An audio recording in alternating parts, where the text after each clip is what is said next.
大家好，我是苏苏姐家的小雨，今天给大家带来一款猫咪抱枕套黑色款。本教程电子图解可在微信小程序搜索趣知社进入查看。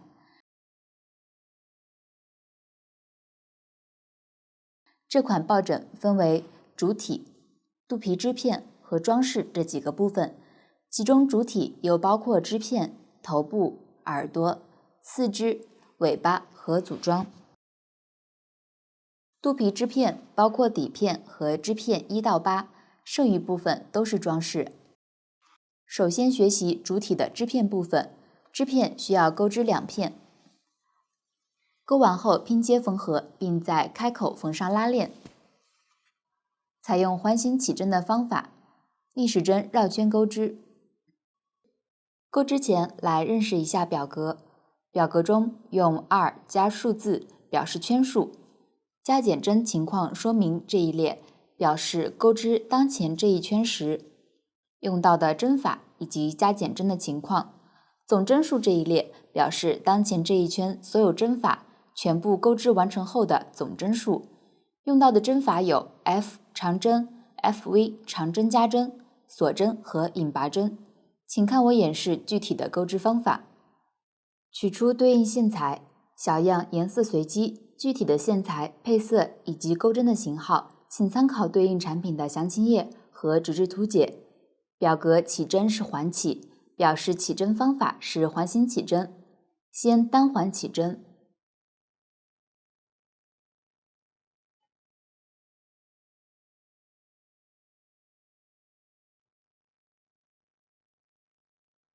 起针就完成了。下面钩第一圈，21是14F，F 前面的数字是几，就钩几针长针。这里表示在起针的线圈里面钩14个长针。先立起立针，这里我们使用隐形起立的方式钩织，将线圈拉长至大约1个长针的高度，这里是接近2厘米高。然后钩针逆时针绕圈，将线从线和线圈之间勾出。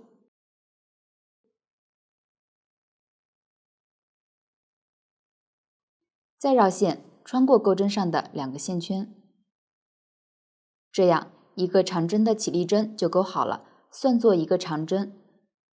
这一针同样有1个针目在上方。接着在起针的线圈里钩13个长针。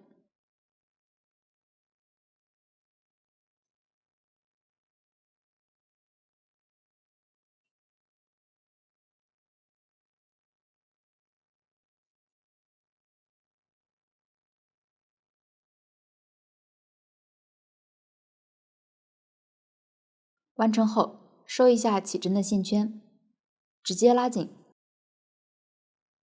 收紧织片中心，线圈就收好了。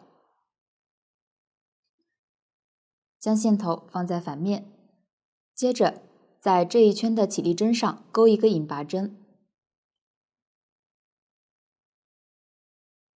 同样挑上方的2根线，起针的线头一起放到钩针上方，收进来。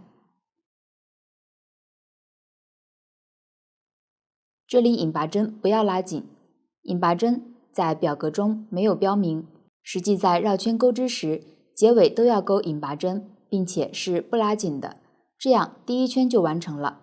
现在面向我们的是织片正面，接着钩第2圈，22是14FV，FV 前面的数字是几，就连续钩几个长针加针，这里表示钩14个长针加针。长针加针是在同一针上钩出2个长针，先立长针起立针。我再强调一次，主体的每一圈的第1个长针都用隐形起立的方式钩织，后面我就不重复说明了。拉长线圈后，逆时针绕圈，绕线从中间钩出，再钩出钩针上的线圈，第1个长针就钩好了，对应上一圈第1针的位置，也就是引拔针的入针位置，继续在这一位置上钩1个长针。钩织时将线头放到钩针上方，继续收起来。这样就在一针里钩出了2个长针，继续在左侧针目上钩一个长针加针。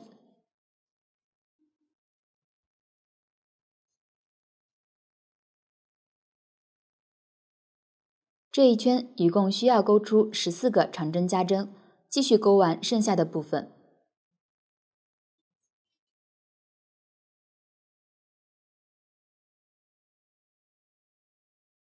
完成后可以核对一下针数，每一圈的总针数在对应的表格中都有标明，往后我就不再说明了。接着在起立针上引拔，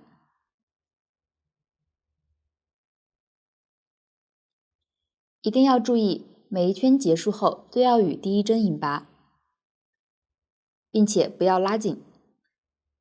起针多出来的线头可以剪断。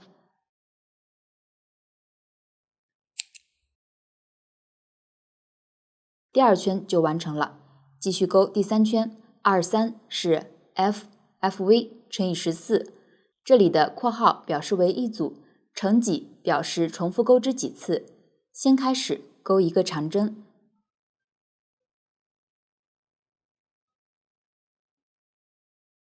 再钩一个长针加针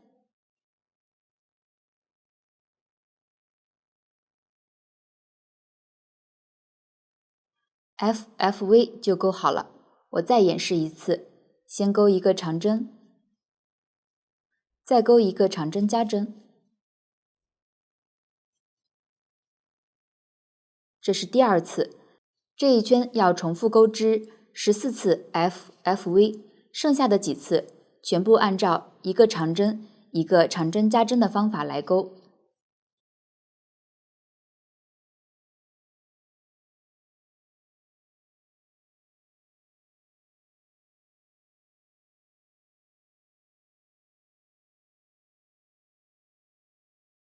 最后引拔结束。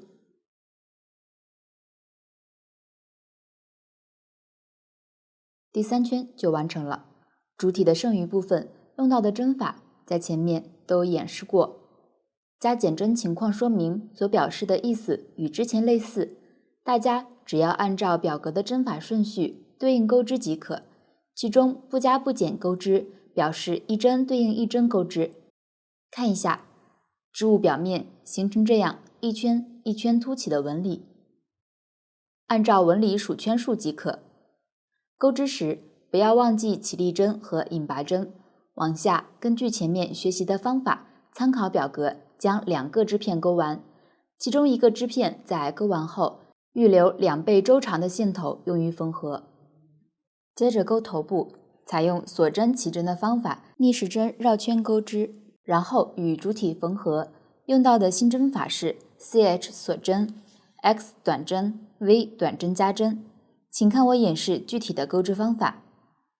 表格里起针是 16CH， 表示起针方法是锁针起针，共起16针。先打一个活结，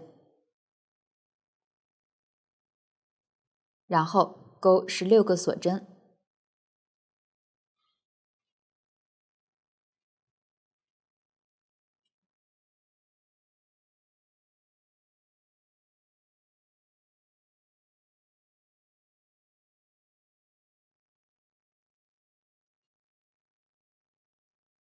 起针就完成了。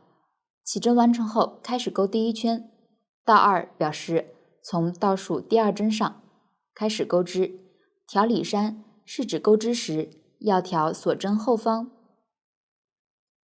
这样的度线进行钩织。V 是短针加针，是在同一位置上钩出2个短针。这里我们挑倒数第2针，锁针的里山，钩一个短针加针。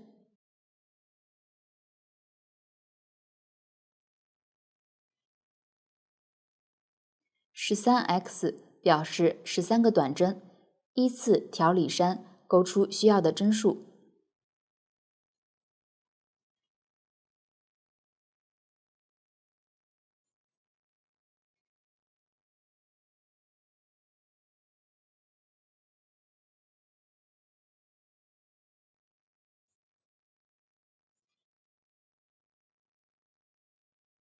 4x 的中括号表示在同一位置勾4个短针。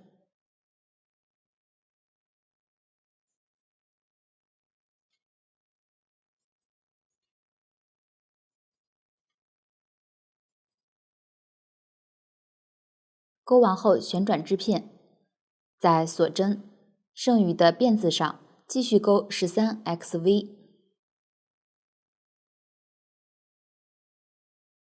起针的线头一起收一下。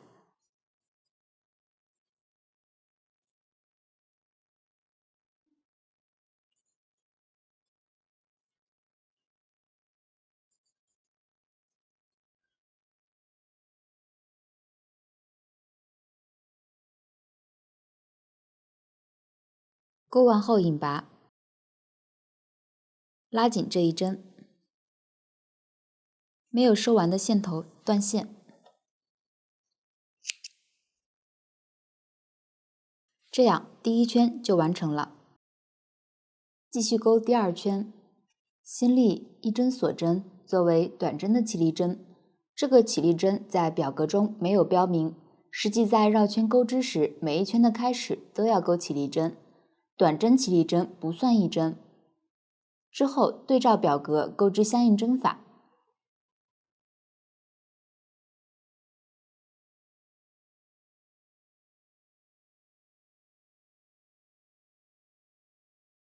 勾完后再勾一个引拔针，这里引拔针同样拉紧，之后没有特殊说明的引拔针都需要拉紧，这样第二圈就勾好了。头部剩余部分用到的针法在前面都演示过，加减针情况说明所表示的意思与之前类似，大家对照表格勾完头部即可。注意每一圈开始都要勾起立针，每一圈结束后都要与第一针引拔并且拉紧。勾完后预留2倍以上的长线头用于藏针缝。下面学习耳朵，耳朵一共2只，分为外耳和内耳。外耳采用环形起针的方法，逆时针绕圈钩织，对照表格将外耳勾完之后，预留30厘米的线头用于缝合，这样外耳就讲完了。继续钩织内耳，内耳采用锁针起针的方法，来回往返钩织。H 加数字表示行数，先来勾第一行，2ch 到2v 表示锁针起2针。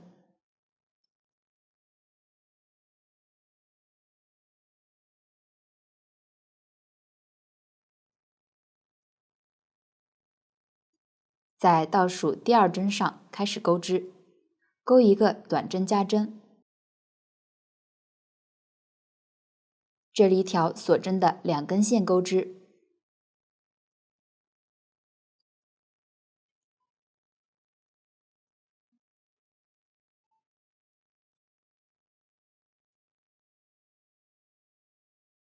钩完后第一行完成，继续钩第2行 ，ch 翻 2v 表示先钩一个锁针，翻是将织片翻面，接着钩2个短针加针，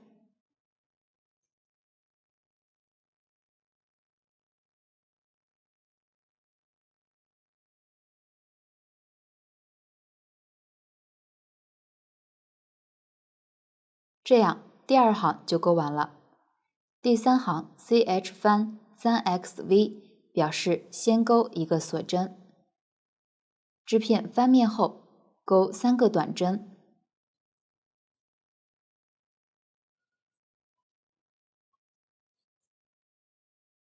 一个短针加针。第3行完成。第4行先钩一个锁针，翻面后钩4个短针，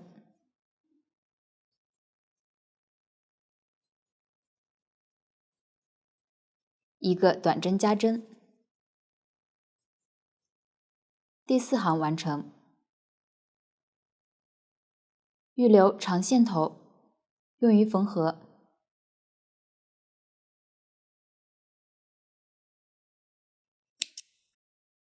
断线。这样内耳就勾好了。内耳还需要再勾一个，按照演示方法对照表格勾完即可。接下来学习四肢的勾织，四肢包含3个指头和剩余部分，先依次勾完3个指头，之后再将3个指头连接到一起勾织剩余部分。用到的新针法是 A 短针剪针。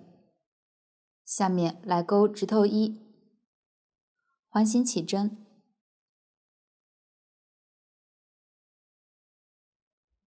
勾4个短针，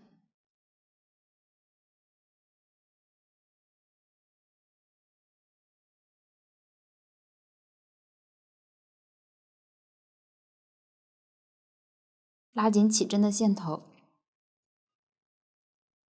这里因为一圈的针数较少，可以从后往前找到第一针，在第一针上引拔，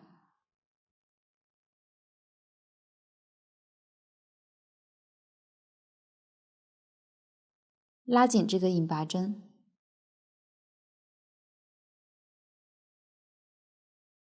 这一针一定要拉紧，方便下一圈的钩织。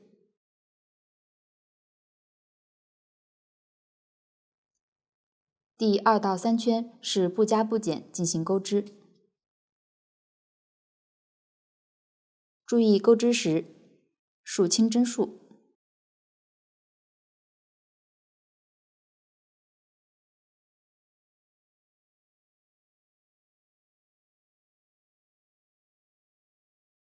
面对我们的是正面，要把它翻出来，然后在第一针上继续引拔，拉紧，继续钩第3圈。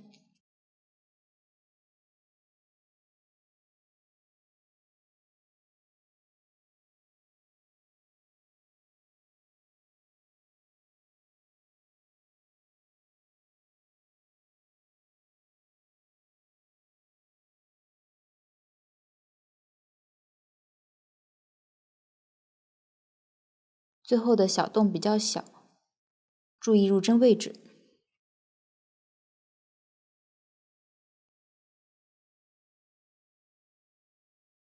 钩完后，钩一针锁针固定，预留较长的线头断线。起针的线头塞回指头的内部，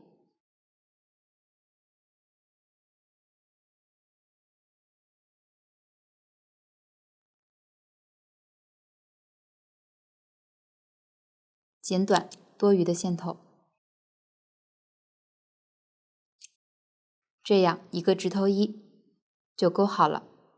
参考这里的演示，钩完指头2和指头3，指头3钩完后不要断线，需要继续钩织剩余部分。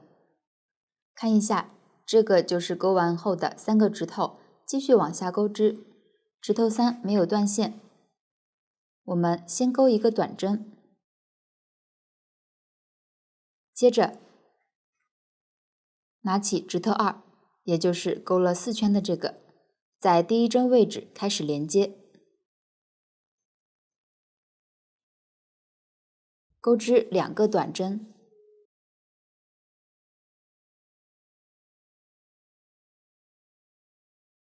继续拿出指头1，在第一针位置开始连接，钩织4个短针，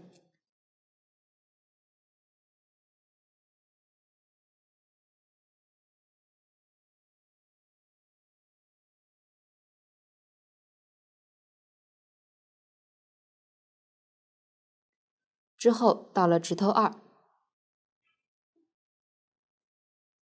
在剩余针目上钩出3个短针，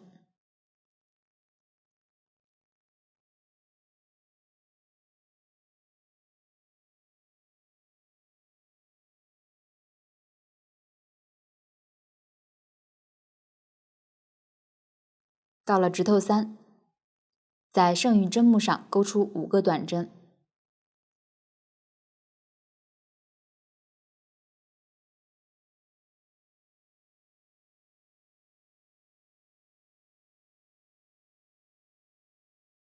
钩完后，在第一针上引拔，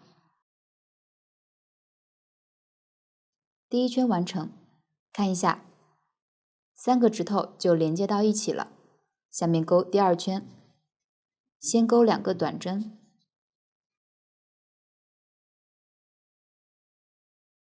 再钩1个短针减针，先钩2个短针未完成针，绕线钩出1个短针未完成针就钩好了，再来钩1个，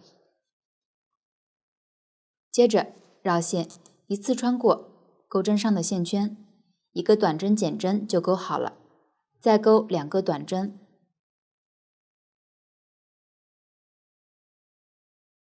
一个短针减针，先钩2个短针未完成针，之后绕线一次穿过，短针减针就钩好了，再钩3个短针和2个短针减针。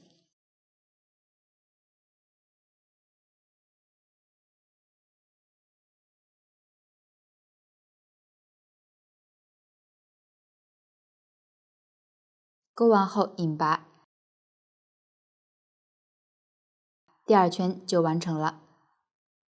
接下来的圈数编织方法之前都有讲解，继续对照图解把剩余部分钩完，完成后预留长线头用于缝合，这样4只就讲完了。下面看一下尾巴，尾巴除了第11圈的钩织方法比较特殊以外，其余部分的编织都比较简单。先对照图解钩完前10圈，现在是完成了第10圈的小样，开始钩第11圈。这一圈实际上是先片钩，再绕圈钩一整圈的。根据图解，我们先来镀线，拉大线圈，掏出线团，拉紧线圈，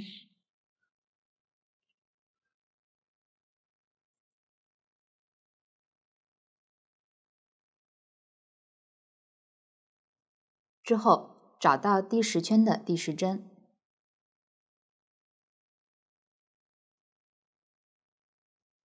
在这一针上接线，这里镀线要和织片齐平。拉伸好后开始钩织，立一个锁针，拉紧这一针，然后钩4个短针和7个锁针。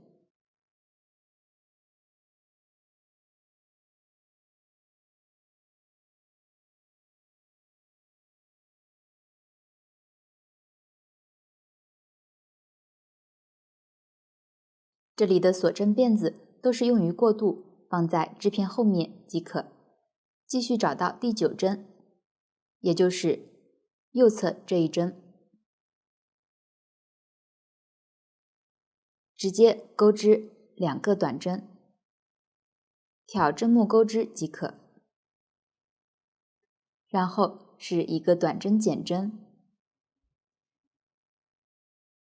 ，2个短针，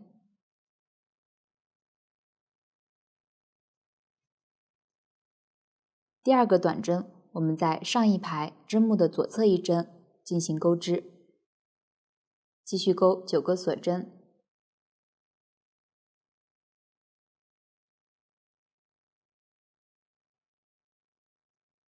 再来演示一次，找到第8针，开始钩织7个短针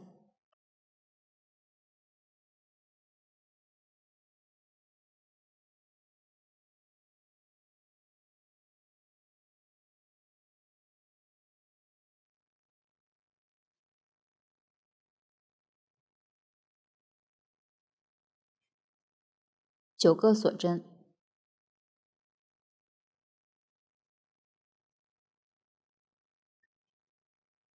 钩完后看一下这一圈片钩的部分，都是在第10圈从第10针开始，一直到第2针上，从右向左钩出相应的针法。锁针辫子用于过渡，放在织片后方。下面对照图纸钩完这一部分。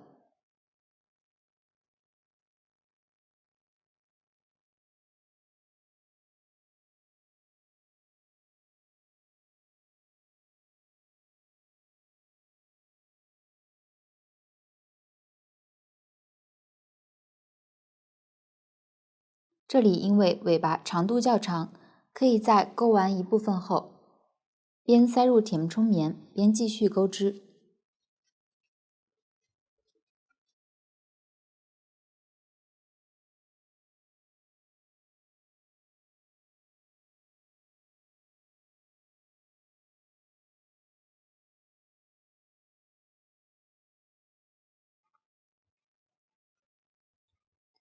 这样分段塞棉可以让填充物填充的更加饱满。继续往下钩织，钩完后到了第一针的位置，在第一针上开始钩织4个短针，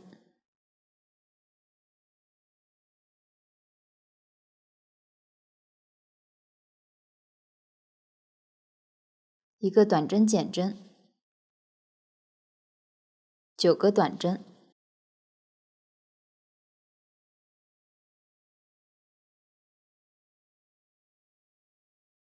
一个短针减针，4个短针，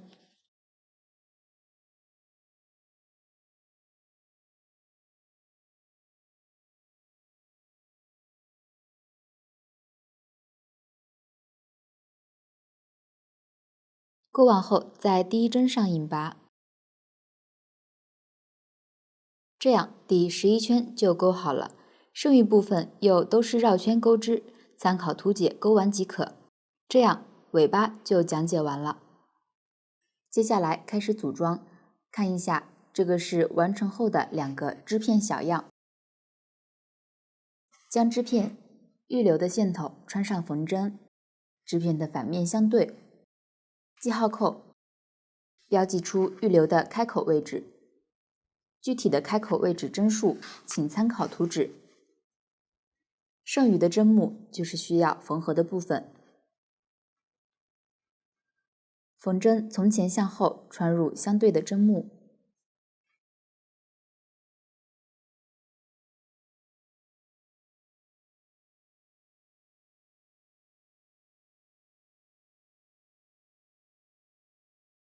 稍微拉紧，之后依次穿线缝完这一部分。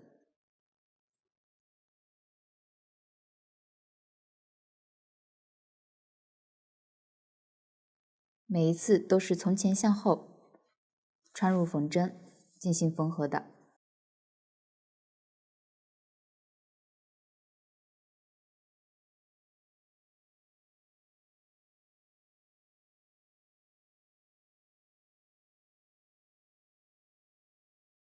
这样的缝合方法叫做卷针缝。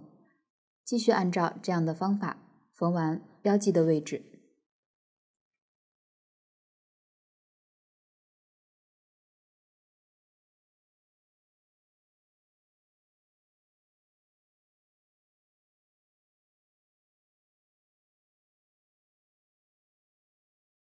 缝到最后一针位置时，可以再多缝一次加固，然后藏线头断线。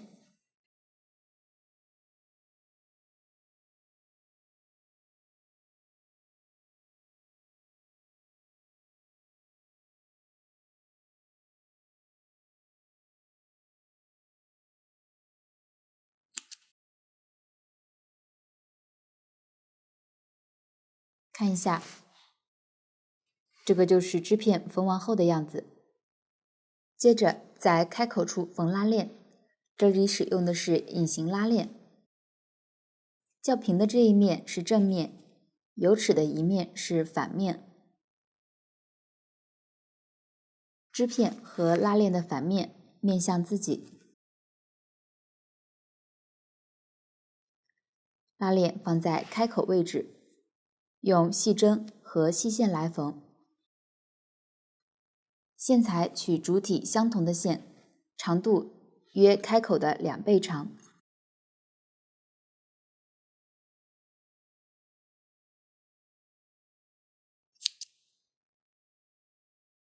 抽取其中的2股用于缝合。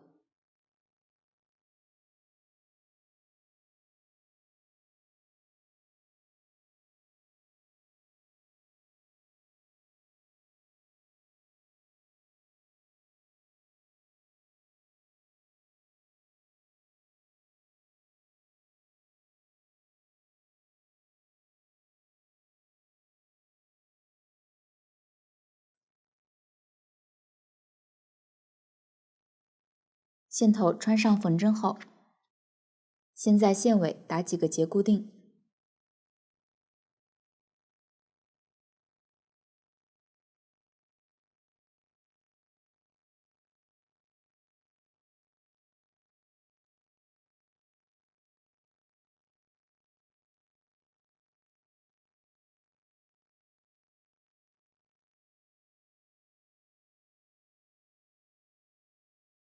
因为拉链较长，可以用记号扣将拉链与织片固定一下。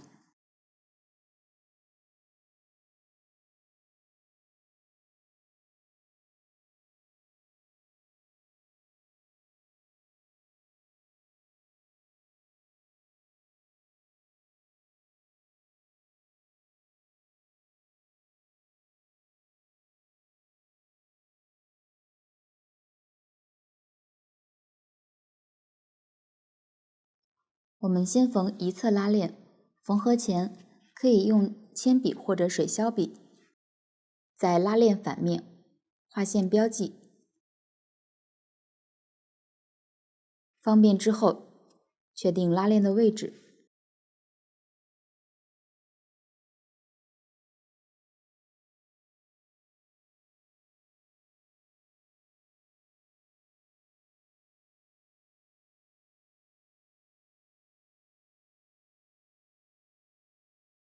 拉链末端缝2针固定。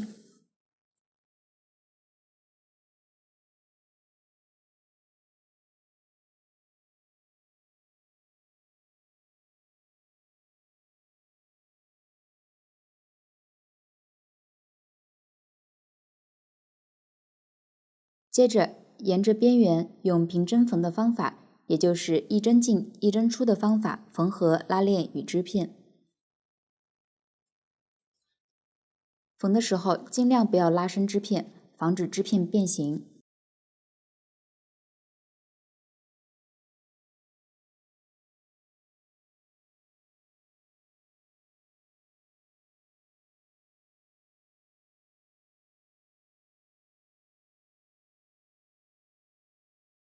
每缝完一段都检查一下缝合的效果，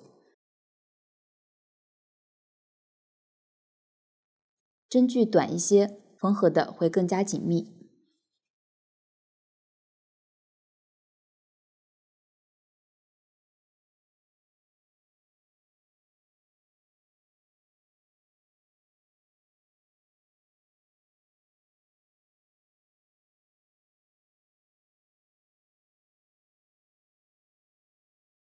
因为是隐形拉链，我们在缝的时候注意这里的拉链要能正常的拉开，不要卡住。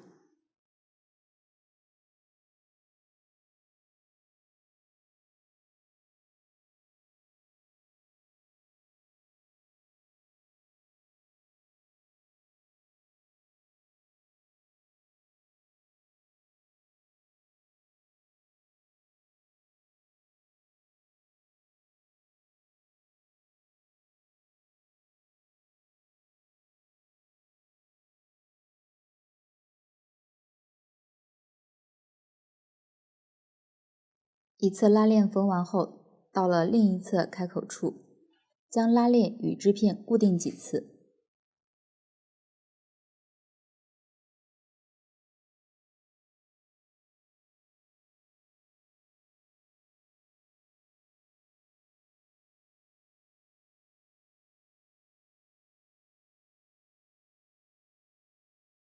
固定好后，线头过渡到了另一侧织片，继续缝合另一侧拉链。注意，这一侧拉链缝合方法一样，但是要和缝好的拉链对齐，也就是之前标记的位置对齐。按照之前演示的方法缝完。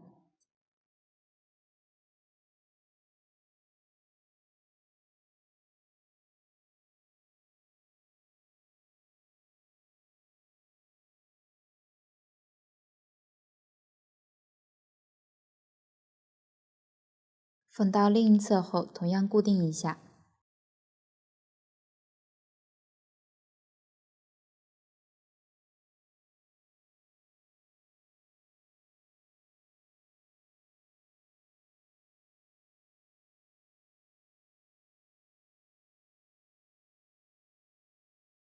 之后藏线头断线。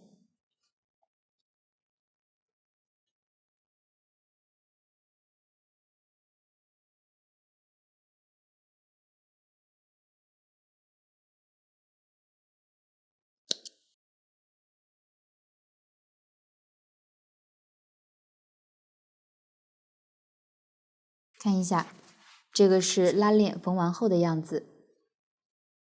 拉链的缝合就讲完了。下面缝合头部，将它缝到织片的正上方。先看一下成品，头部前后位置缝在大约织片的倒数第4圈，针目的位置，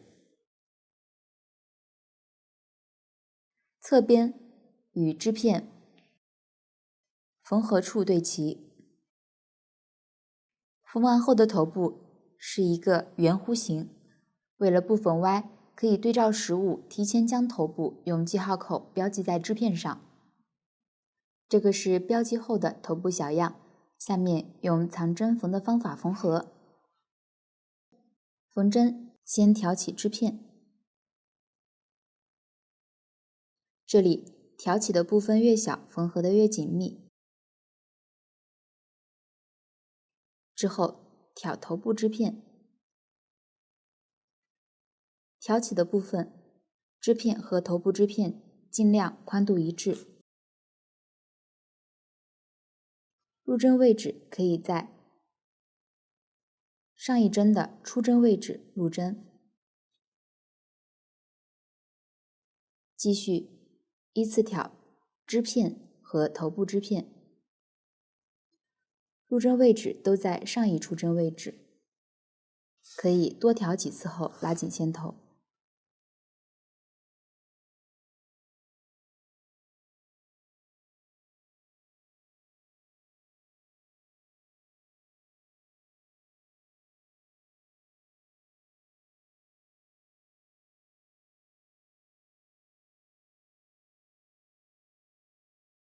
看一下这样的缝合效果，表面看不到缝合线，按照这样的缝合方法继续缝合。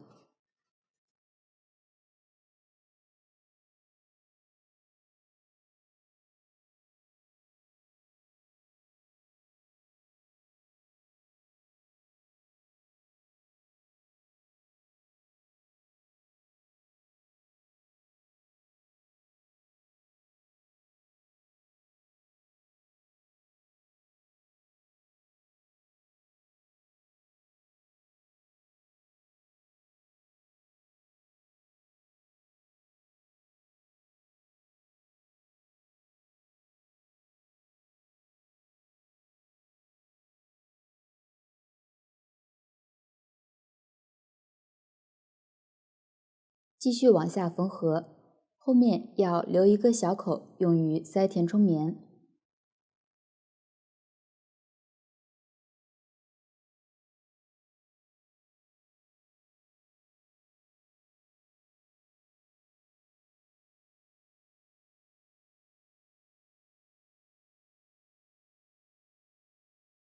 现在还剩一个小口，塞入填充棉。填充时尽量填充的松软饱满即可。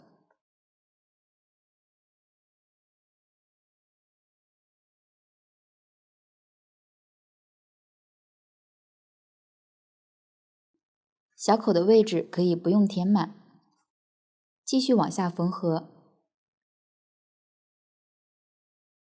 边缝边填充即可。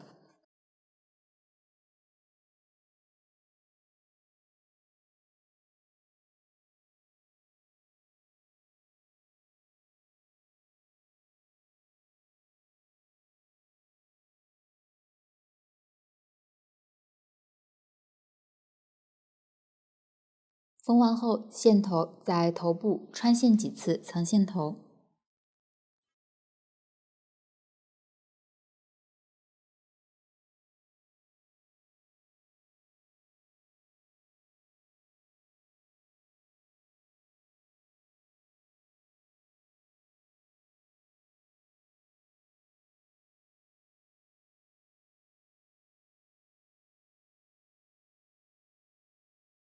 之后打个结，穿回内部断线。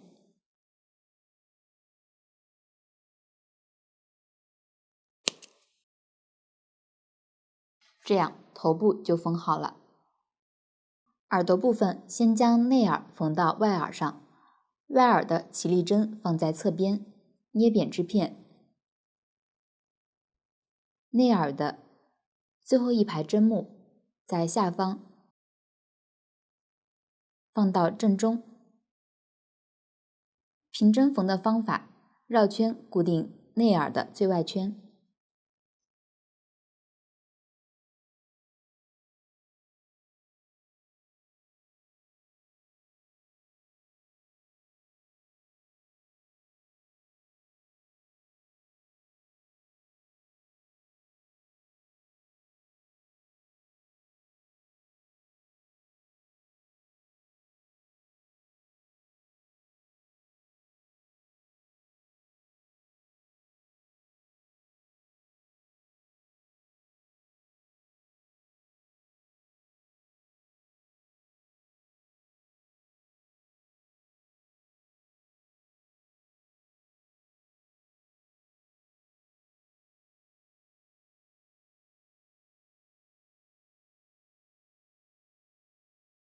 缝完后藏线头，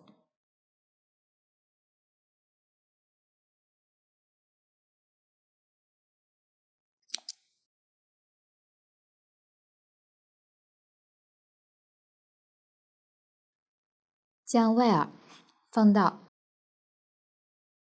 头部锁针起针的两端，内耳朝前，标记好位置。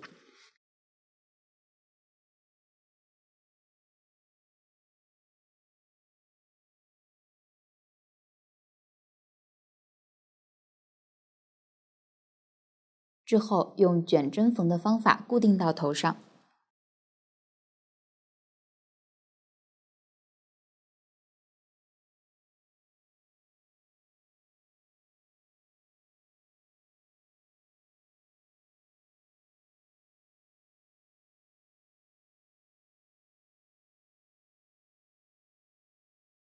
这里穿针时需要一次穿过2层的织片。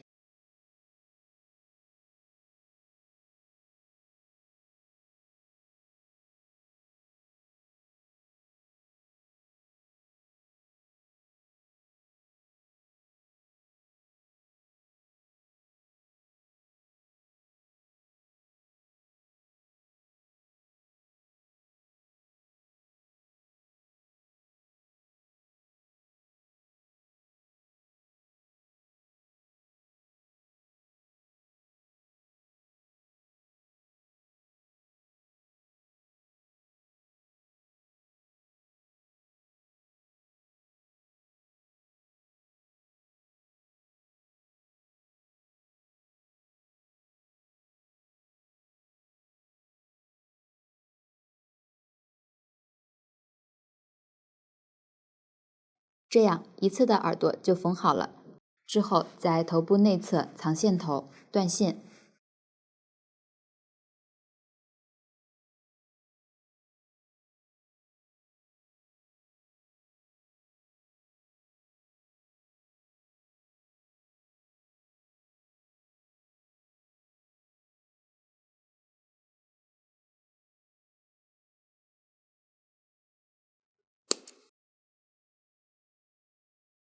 按照同样的方法缝完另一侧耳朵。在缝合四肢之前，先处理一下2个指头之间的小洞位置。卷针缝合，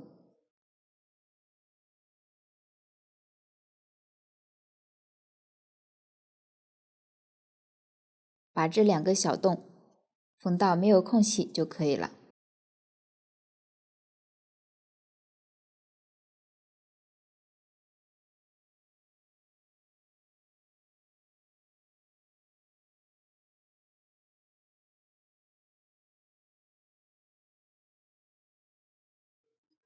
缝完后，线头穿回内部。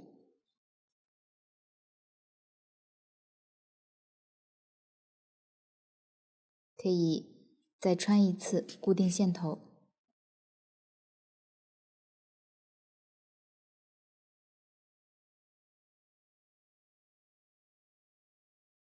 这样2个指头之间的小洞就缝起来了，另一侧小洞按照同样的方法缝合好。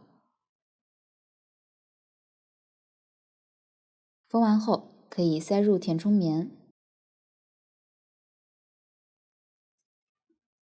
剩余的线头也直接放在内部。这里填充棉不要塞得太满。看一下实物，我们在缝合四肢之前，先用记号口标记位置，开口的两端各需要安装一个，距离头部8到9针的位置各安装一个。四肢有上下之分，靠近头部的指头3向上，靠近开口的指头3向下。之后用卷针缝的方法将四肢缝到织片上。最后固定尾巴，尾巴在开口的正中间，任意方法将尾巴固定到织片的最后一圈，安装牢固即可。这样主体的组装就完成了。下面学习肚皮的钩织，看一下成品。这里肚皮由底片和织片1到8 9个织片组成。先学习底片的钩织，底片是环形起针，立式针绕圈钩织。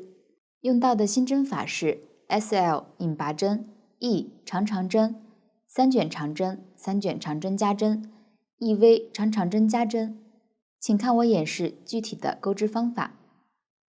底片的1到14圈钩法比较简单，大家对照表格钩完即可。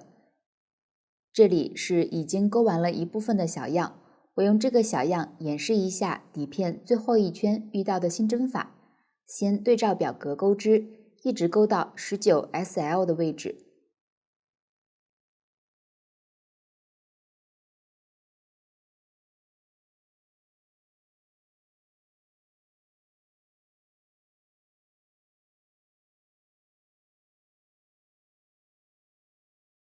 SL 是引拔针，这一圈的引拔针是不拉紧的，直接绕线钩出即可。之后继续对照表格钩到3E 的位置。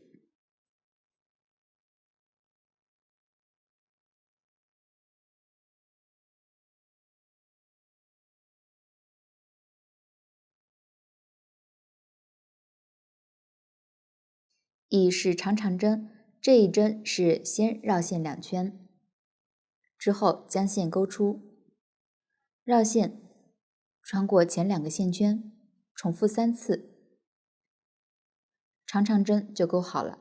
再来钩一次，先绕线2圈，绕线钩出，穿过前2个线圈，重复3次，又一针就钩好了。对照图解，钩到3卷长针加针前。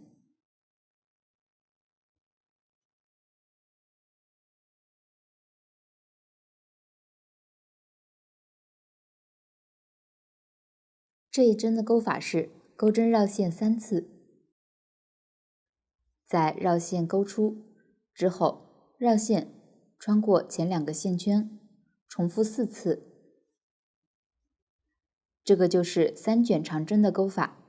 在同一位置再钩一个3卷长针，钩针绕线3次，绕线钩出，绕线穿过前2个线圈，重复4次，又一针就钩好了。因为是在同一位置钩出2个3卷长针，所以3卷长针加针就钩好了。之后还会遇到 EV 长长针加针，就是在同一位置钩出2个长长针，方法比较简单，我就不演示了。这样底片遇到的所有针法就讲解完了，底片就讲解完了。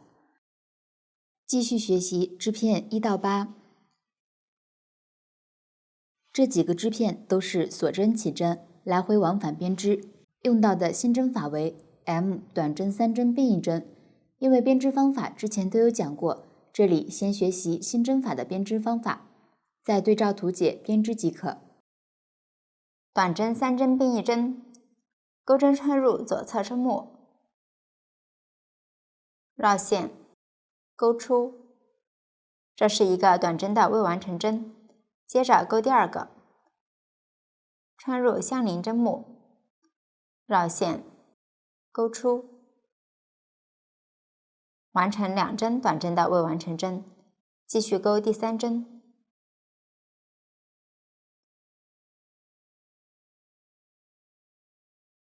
现在钩针上有4个线圈，绕线，一次穿过钩针上的4个线圈。一针短针3针并一针就完成了。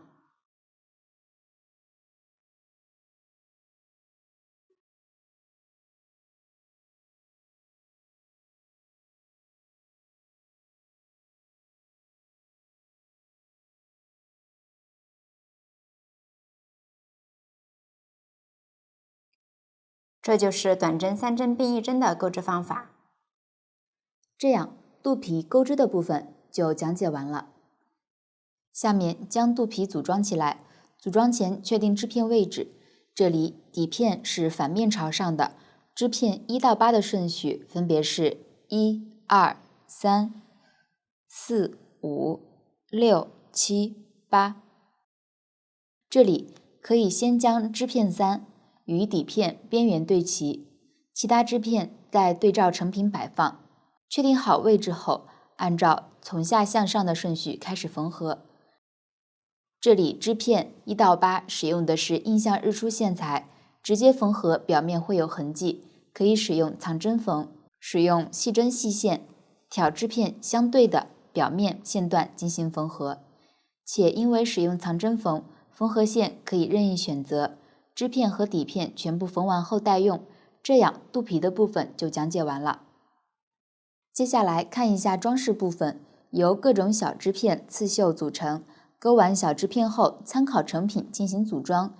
用到的新针法有 W 短针1针放3针、5FQ 长针5针的枣形针、FW 加 FWQ 长针6针的枣形针、5TQ 中长针5针的枣形针。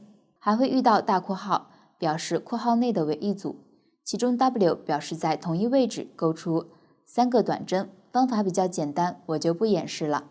除了项链和泡芙花以外，其余的部分都参考图纸进行钩织，且需要预留较长的线段用于之后的缝合。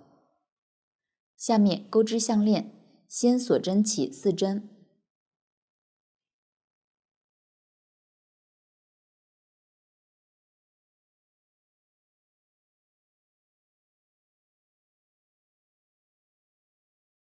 到4，也就是第一个锁针上开始钩织。5FQ 是长针5针的枣形针，先钩出5个长针未完成针，绕线，钩出，钩出前2个线圈，长针未完成针就钩好了。再钩4个，绕线，钩出，穿过前2个线圈。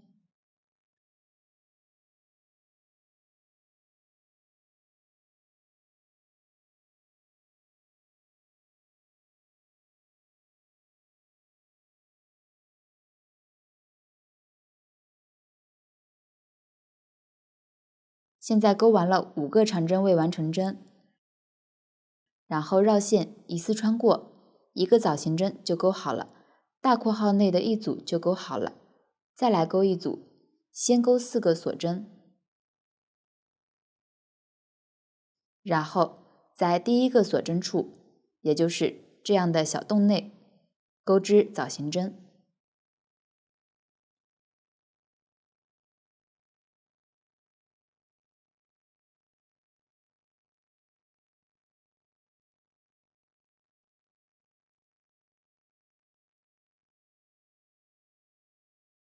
钩完后看一下，项链就是重复这样一组的钩织。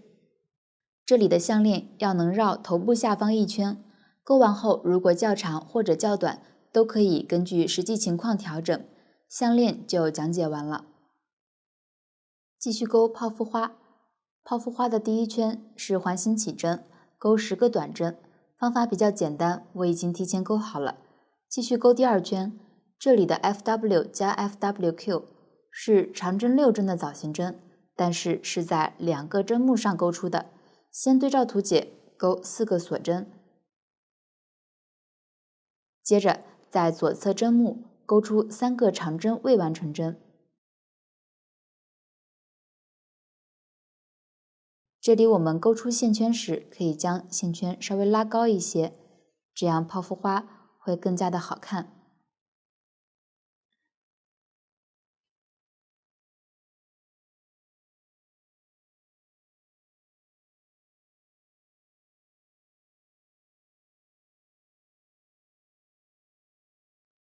再钩3个长针的未完成针。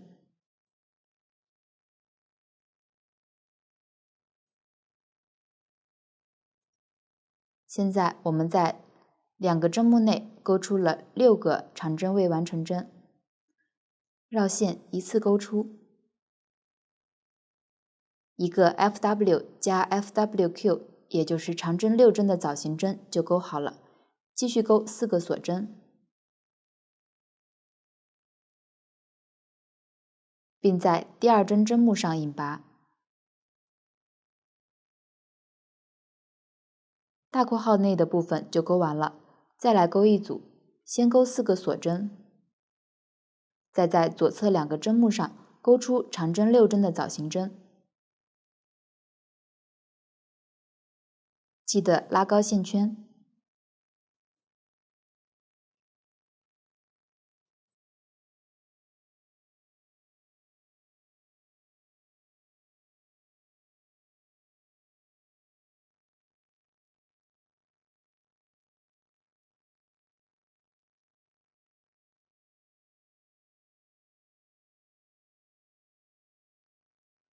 接着钩4个锁针，第2针针目上引拔，又一组就钩好了。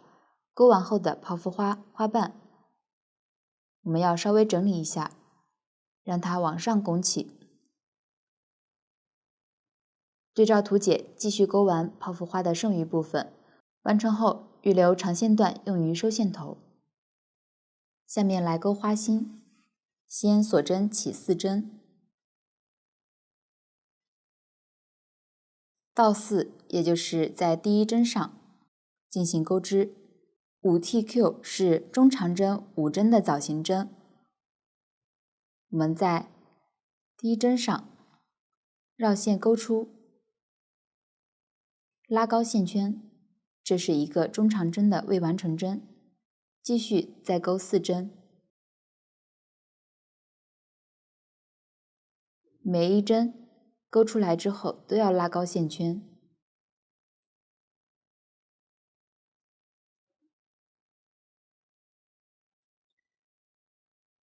钩完后，钩针绕线，一次穿过全部的线圈，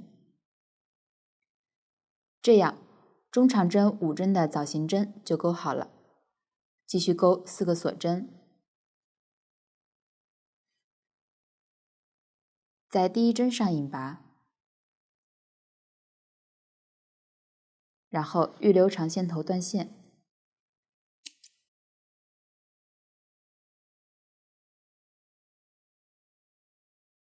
这样一个花心就钩好了。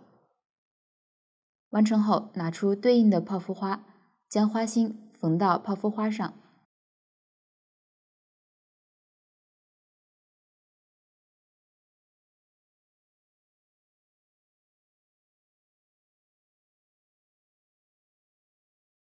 花心的4周固定几针。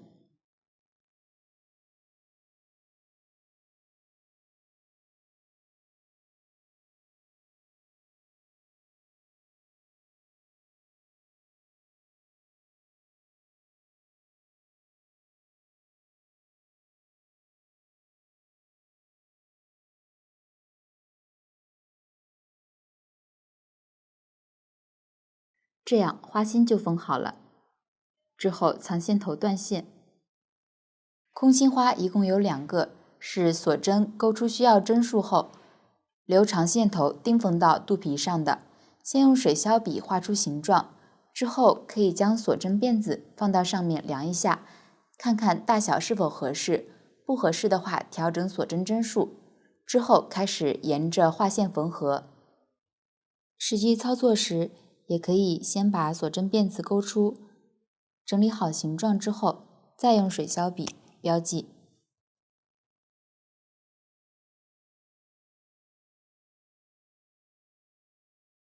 这样就不用调整锁针数了。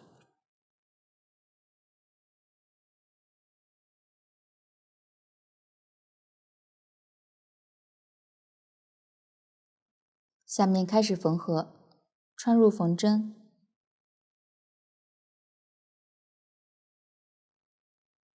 间隔一小段距离穿出，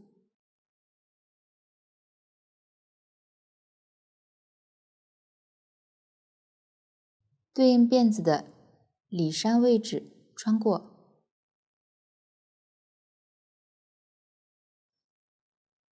再穿回穿出位置，继续间隔一小段距离穿出，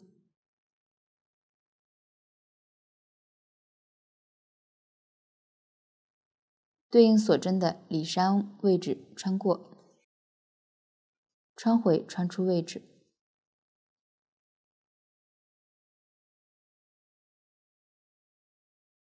按照这样的方法缝完这一圈。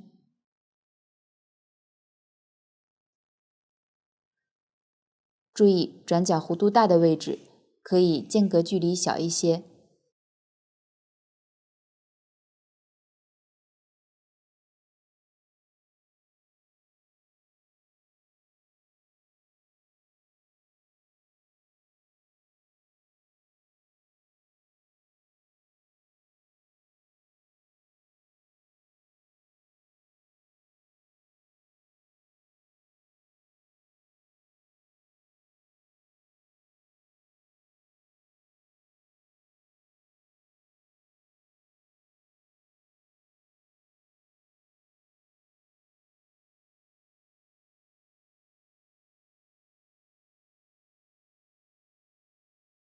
一圈固定完后，还要在中间固定出一个圆圈，缝针穿出，预留一个圈的线段后，穿回穿出点，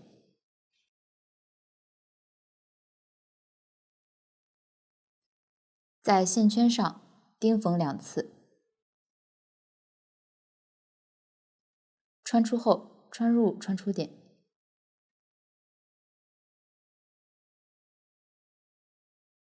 再来一次。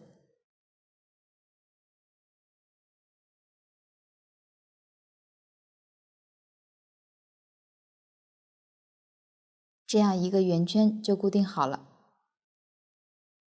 之后藏线头，一个空心花就固定好了。还会遇到回针绣，下面我演示一下方法。缝针穿出，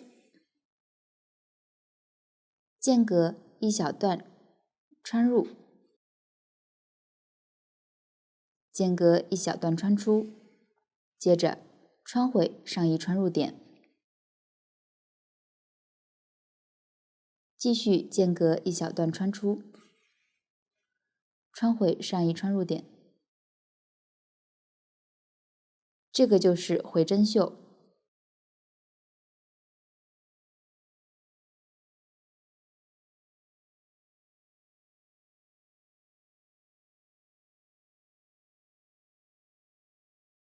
继续看实物，装饰中织片选择合适的方式，或藏针缝，或平针缝，将它们与肚皮或者主体缝合。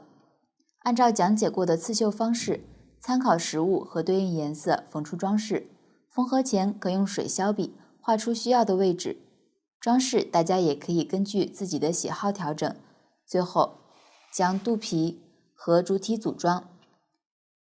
这样，剩余的装饰部分就讲解完了。到这里，整个抱枕就讲解完了。如果大家在购置过程中还有不清楚的地方，可以与我们的客服联系。苏苏姐家一针一线，享受生活乐趣。感谢大家的观看，我们下期再见。